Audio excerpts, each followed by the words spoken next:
bienvenue dans Amuser, le podcast qui parle d'art simplement. Je suis Julie Bonneau, je vis à Paris, j'aime l'art, la culture et les musées, et j'ai créé ce podcast pour partager cette passion.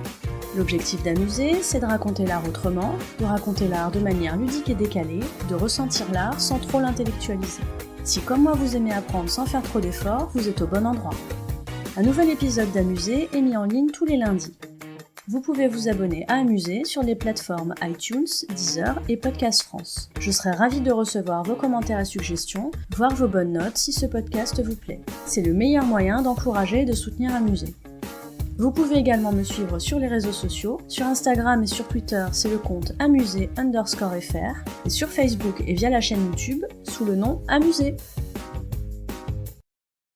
Une fois n'est pas coutume, aujourd'hui je vais vous parler architecture. Alors c'est pas mon domaine préféré et je suis pas vraiment connaisseuse, mais j'aime beaucoup le travail d'un architecte qu'on connaît pas toujours de nom, mais dont on connaît forcément un des bâtiments. Sa patte, elle est vraiment reconnaissable.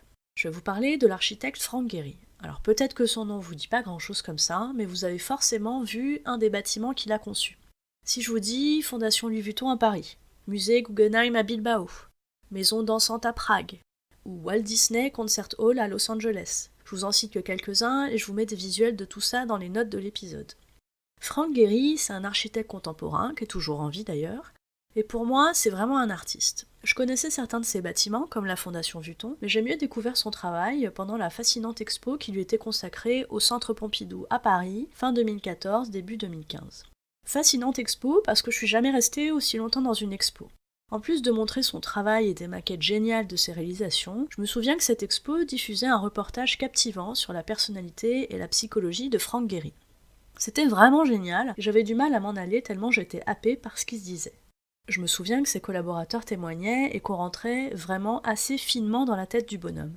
Vraiment intéressant de découvrir l'homme au-delà de l'artiste.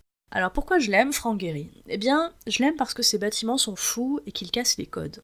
Prenez la maison dansante à Prague par exemple, est-ce que c'est pas dingue d'imaginer un immeuble de bureau dans 2 tours qui dansent ? Faut se lever tôt quand même pour avoir cette idée, la concrétiser et puis que ça ressemble à quelque chose une fois terminé. Faut dire que Frank Gehry, c'est un déconstructiviste. Comme ses nombreuses syllabes l'indiquent, il propose une vision différente, déconstruite, chaotique de l'architecture.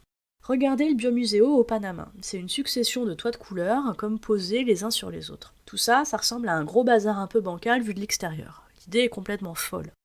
Frank Gehry, il est aussi adepte des espaces assez ouverts qui s'imbriquent intelligemment pour laisser passer la lumière naturelle. C'est d'autant plus étonnant que, vu de l'extérieur, ces réalisations comme le Guggenheim peuvent paraître un peu fermées. Et quand vous êtes à l'intérieur de la Fondation Vuitton par exemple, en fait c'est baigné de lumière, c'est vraiment malin. Frank Gehry, il a ses détracteurs évidemment, certains lui reprochent d'être trop extravagant et peut-être aussi d'être trop voyant, je laisse la question ouverte. Moi, je trouve que Frank Gehry, il met de la folie dans les immeubles, et j'adore ça. Et si vous habitez Paris, je vous recommande vraiment d'aller faire un tour à la Fondation Vuitton, parce que c'est vraiment dingue à l'intérieur. Vous trouverez dans les notes de cet épisode des références intéressantes en lien avec le sujet traité. N'hésitez pas à me faire part de vos commentaires sur Amuser. Si vous souhaitez encourager ou soutenir ce podcast, ou simplement dire que vous l'appréciez, n'hésitez pas à lui mettre une bonne note sur les plateformes d'écoute. Non seulement les bonnes notes ça fait plaisir et c'est encourageant, mais ça permet en plus de faire connaître Amuser. Merci à vous.